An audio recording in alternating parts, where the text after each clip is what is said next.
I'm overwhelmed once again by the gender representation. Not on this side. No, not on the Attorney General side. Not a reflection on you, but certainly on the department. Just to come back to the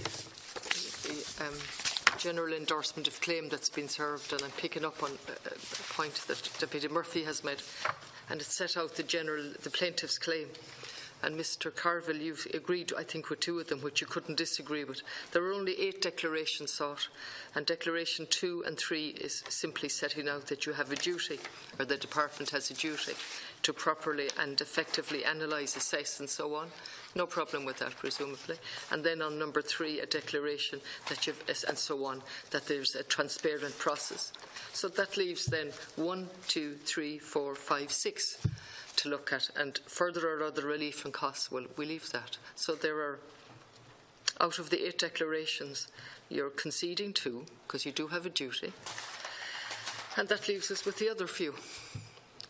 And as my colleague has said here, and as I've used repeatedly in the Dáil, if questions were answered, we wouldn't have tribunals, we wouldn't have inquiries. And so you have a duty, you accept that in 2 and 3, and then it's your duty to outline to us, actually, that there is value for money on this committee. And that's not happening now. And you've taken a vow of omerta or a vow of silence on the basis of advice. But you have a duty to account to us value for money in everything that you do. Okay, so thank you, Deputy. A couple of things. I absolutely agree. Of course, we have a duty, but the second point to make is I'd rather not go through a legal action in this forum. I'm just saying you did pick out a few yourself. I picked out one. I think I picked out one just by example. I mean, No, just 1 second, Chair. I'm not. This is no game. I'm not asking you to go through this. I'm simply referring to this because it's now on my desk and on your desk, and obviously it put the cat amongst the pigeons. And that somebody would have to go and take a case to ensure accountability is a serious indictment of the failure of the Department of Finance to show that they're open and accountable. They're very, very simple declarations. They're simple declarations. You acknowledge 2 of them that there's a duty, and so you have to account. And surely that should be part of the process, and the Chair has already picked you up in relation to commercial sensitivity and not explaining to us. But let's spell out what we're talking about here. A once-off, hopefully, liquidation of this nature. It refers to the Anglo-Irish Bank and the INBS, is that right? I like clear language. So the Anglo-Irish Bank and the INBS, that's what we're talking about here in this new entity that's in liquidation. Is that right? Yeah. Okay. And so when we go back to that Anglo-Irish Bank, that took the vast... what was the figure that went into... 29 billion euro went in, roughly 29 billion went into Anglo-Irish Bank, and 4.5 billion. 35 billion between the 2 institutes. So 29 and 5. City now, because 35 billion went into a speculator's bank, and that's been acknowledged. It was there for speculation. We nationalised that bank, and we're here in 2017 looking at a process of the liquidation of what it became when it metamorphosed. Isn't that right? How many people have died on our streets since August? Any of the gentlemen in suits tell us how many people have died on our streets since August?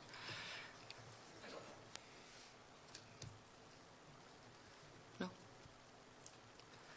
All right. Okay. Let's go back to value for money in the context of not knowing how many have died. You're aware of the housing crisis? Yes. Would you say it's worse now than it ever was at any stage of our history? Deputy, with respect, I mean, housing is not my area. Okay, no, I want to put it in context. No, just your awareness of the housing crisis.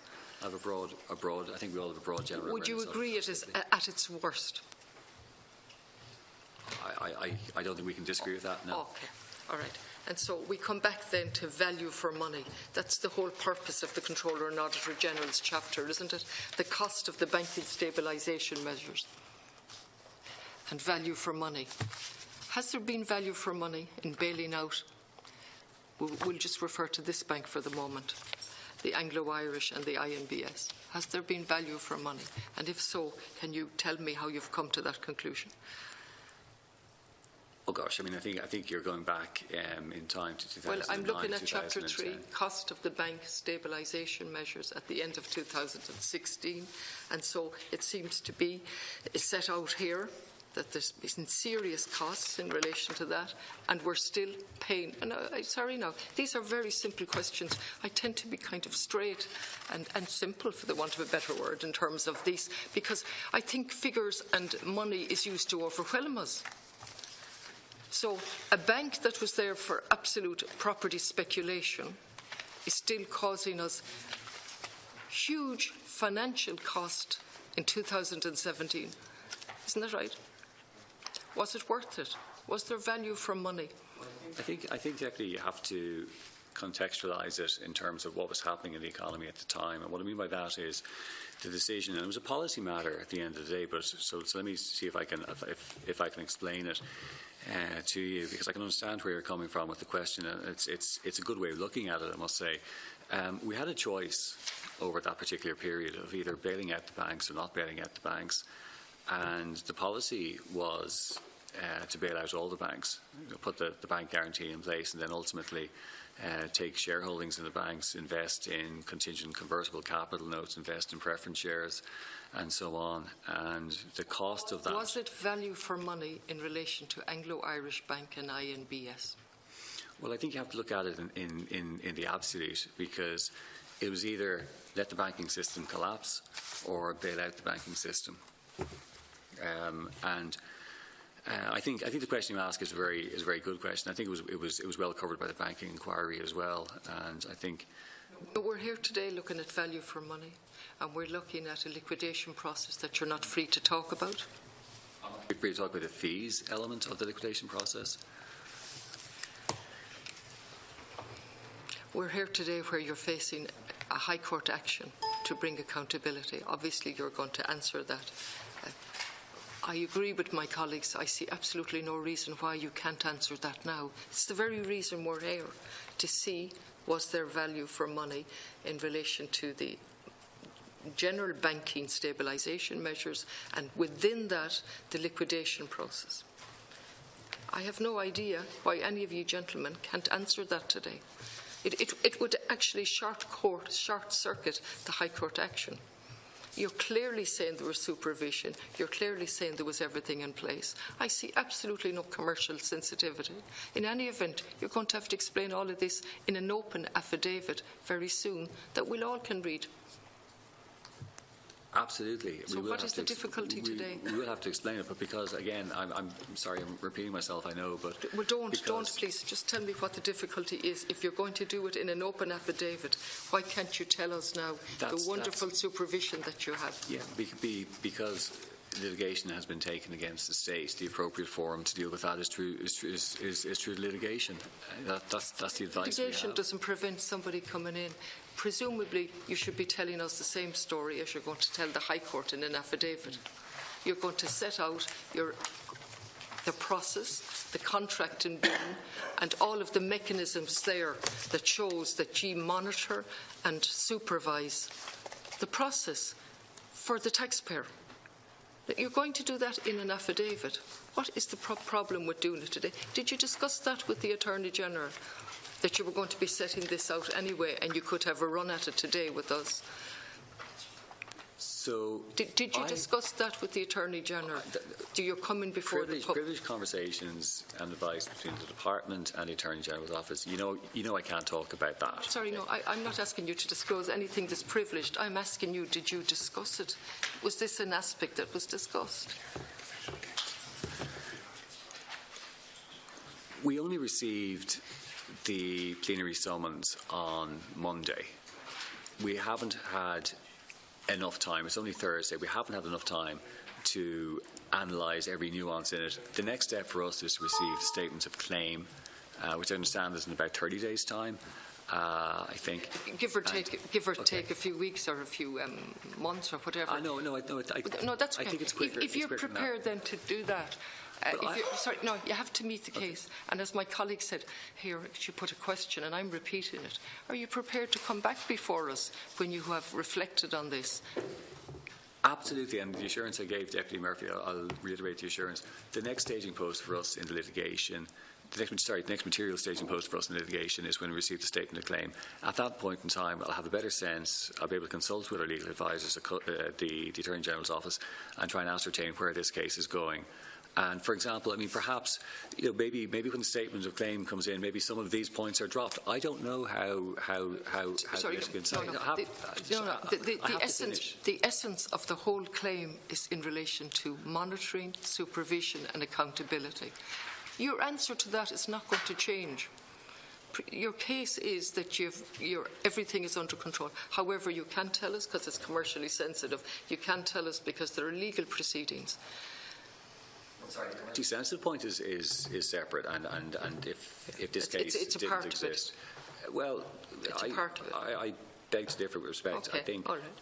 but like as I've committed, and Chair, I've committed again, we will revisit this when we've received a statement of claim. No, don't mind the statement of claim. If we can come back. No, just Mr. Carville, just for 1 moment. Just don't mind the statement of claim for a minute. We have the plenary summons here setting out the principles of what they're looking for. You've no problem with that. You agree that you have a role. You agreed openly that you have a role as set out in 2 of the paragraphs. I've no problem with some of them. If you take number 7, for example, a declaration that... No, please, I'm not even asking you to do that. I'm not even asking you to compromise yourself. Thank you. I'm simply saying you've acknowledged the 2 of the bullet points which are acknowledging you have a role. You have a role, an absolute role. Yeah, and so you have to set that out. Not wait for a statement of claim. You have to set it out to us. Well, I want to set it out. That's why we were here today originally. That's why we had to scramble and produce a completely different opening statement, for example, over the last couple of days. But look, it's the plaintiff's right to bring a case like this. That's fine. We've no problem with that. But I have to respect the fact that there's a legal process and I have legal advice. No, there's a process here on the public accounts. I won't hammer it. It's been hammered already. I don't accept your answer. I don't expect you to go through this with me, but you do accept 2 and 3 of the duty and the responsibility that's on you. And arising from that duty and responsibility, you have to be able to set out at any stage, well before a statement of claim to us on the public accounts, whether you're complying with that duty. And that's the key. Whether you're complying with the duty under 2 and 3, as you've acknowledged there is a duty on you. Now, why you would need a statement of claim or why you couldn't reply? No, I said in relation to the statement of claim, we'll reassess the situation then. I understand, and I hear what you're telling me, but I disagree with you. Okay. I disagree with you. Okay. Now, in relation to the chapter that we're discussing, the chapter 3, just let me get my head around this. We have a problem with banks, and in particular Anglo-Irish Bank.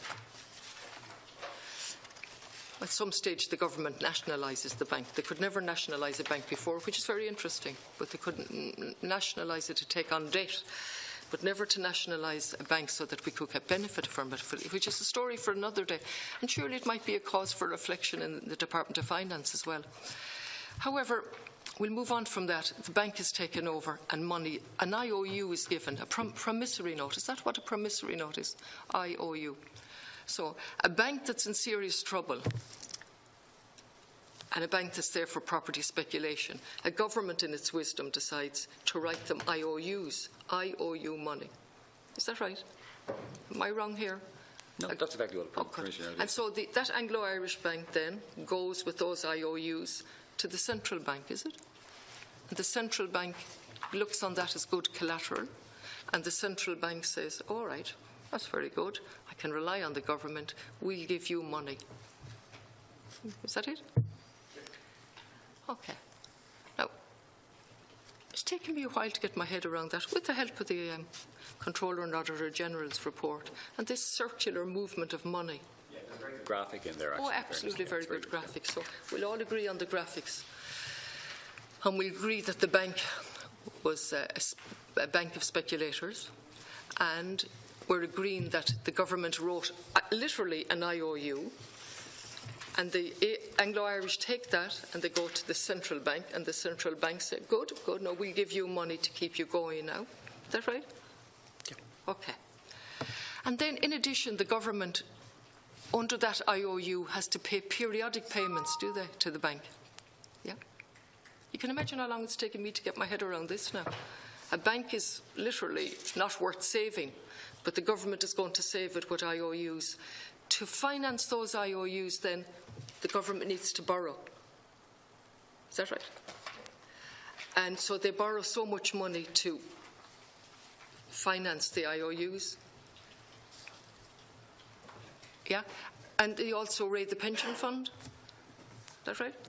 Yeah, partially. Good. Raid necessarily, but No. Okay, so we'll take the word back. So. It was if you recall, like part of the bailout required the Irish state through the NPRF, National Pension Reserve Fund, to invest in the banks or to be part of the bailout, as well as the Troika putting money in as well. This had happened before the bailout of this process. We had nationalised the bank in 2009, hadn't we? The bailout hadn't happened then. So yeah. we had invested, if I remember correctly, $3.5 billion in AIB, I think.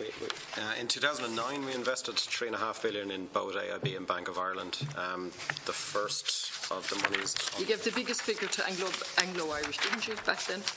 Anglo, in June 2009, there was $4 billion put in $4 billion. cash. That wasn't by way of promissory notes. So, okay. The promissory notes into Anglo-Irish Bank and Irish Nationwide went in December 2010, effectively. Sorry, the total amount was known in Anglo by the before 31st of March 2010. It went in before then. So, the part of the promissory notes was the government promised to pay this bank so much money every year as well, way out into the future. over 10 years. I think it was longer than that, was it? Was it out into the 30s? 10 years. It was the 10 years. I suppose that gets back to the nature of the transaction that we conducted in 2013 and tried to spread that's exactly over. that's what I'm coming to. Yeah. So, but just for me and for people listening, that's what happened. I'm not simplifying that too much, and I'm only picking one bank. Okay. And then fast forward into 2013, is that right? And the liquidation process, and then that triggers the promissory notes. Is that right? The promissory notes to be changed into bonds. Difference. Will you explain that to me? Explain to me. Yeah, I actually, if we could maybe just, Sheriff, it's okay to take a few minutes because it is a very complex transaction. Oh, we'll make it easy now because you've had a lot of years. That's why people who were there at the time can explain it much better than I can, Mr. Hines, Mr. Dorgan. So, what I know happened, and you might explain, I want to know the decision-making procedure behind it, why it happened. Okay, I want to know about the outstanding promissory notes that didn't become bonds. Okay, so just promissory notes, most of them, but not all of them, became bonds as a result of the IRBC going into liquidation. Is that correct? It triggered that process? Yeah, all of the promissory notes that were remaining in IBRC, so in Anglo and IMBS, were converted into bonds as part of that transaction. Are all gone? Are all changed into bonds? Yes. Are there any promissory notes outstanding? There was a small promissory note in EBS for 250 million that wasn't part of the transaction. That remained in place until end of 2015. Yeah. Okay. Will you explain to me so now how the decision-making process? So the transaction was designed, I suppose, to spread the cost of meeting the payments required under promissory notes from a 7 to 8 year horizon out to a 30-year plus horizon for the state, thereby saving, I suppose, the cash flow and there was also a benefit to the government deficit as well. Why didn't that happen before then? Why was it the liquidation process that triggered that? If it was beneficial to the state, why didn't that happen before? Why weren't the promissory notes changed?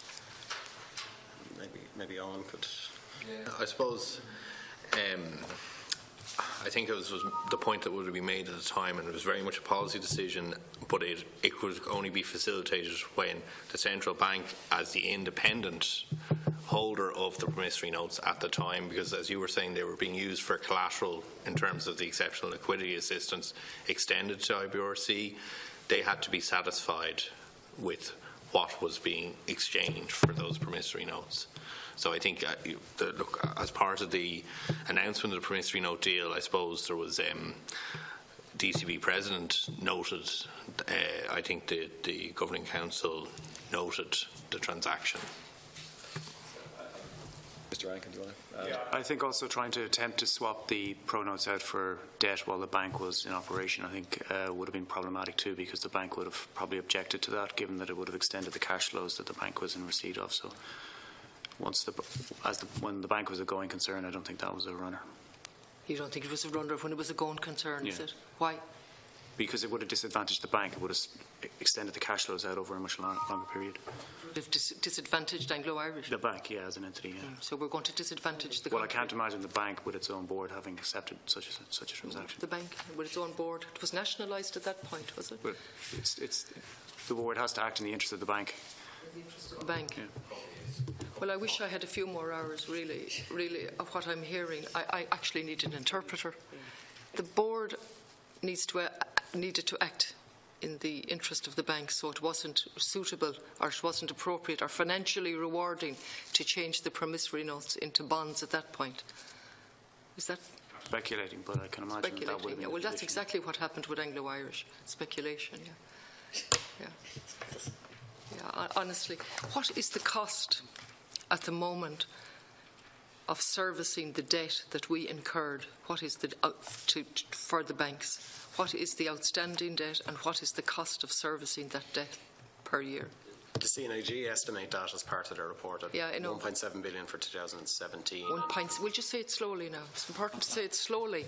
1.7 billion.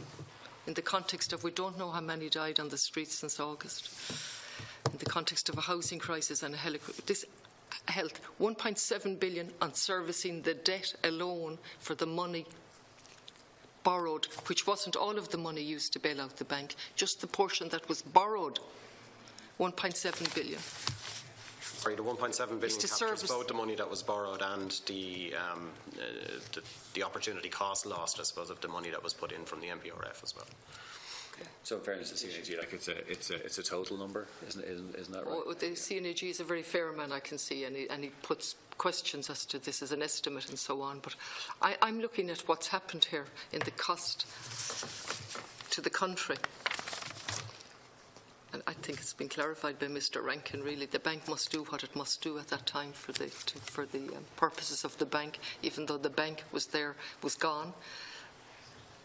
I suppose, Deputy, I mean, the flip side is and again, as Mr. Dorgan said, it was a policy choice taken at that point in time, but if the banks weren't rescued, I shudder to think what kind of state the economy would be in today. Would we even have an economy with no banks? I am shuddering at what has happened. I am shuddering, Mr. Carr. The entire I was talking about. I haven't time to go into all of the banks, but I was focusing in on that particular one. I'm shuddering at what has happened as a result of bailing out that bank and other banks in the manner we did. And to this day, we're still struggling to get accountability in relation to just the liquidation of one bank and the costs. And Deputy McSherry has gone into this in detail already. You don't shudder that people are dying on our street and decisions were made to bail out a bank that should never have been bailed out. That doesn't cause you to shudder. I really can't express a view because that was a policy decision taken. No, I understand that, and I fully respect that. And don't want to, but you did shudder in relation to what would have happened if the banks hadn't been bailed out. If we hadn't bailed out, Perhaps they could have been. An economy can't function without a banking system. An economy can't function without healthy people. I agree with that as well. And an economy can't function without people having homes. It simply can't function. So decisions were made here, and what I see today, to save banks that shouldn't have been saved, under pressure from Europe in addition. Anyway, we're here for. You can't comment. Sorry. Okay. Thank you. Right. At this stage, I'm proposing just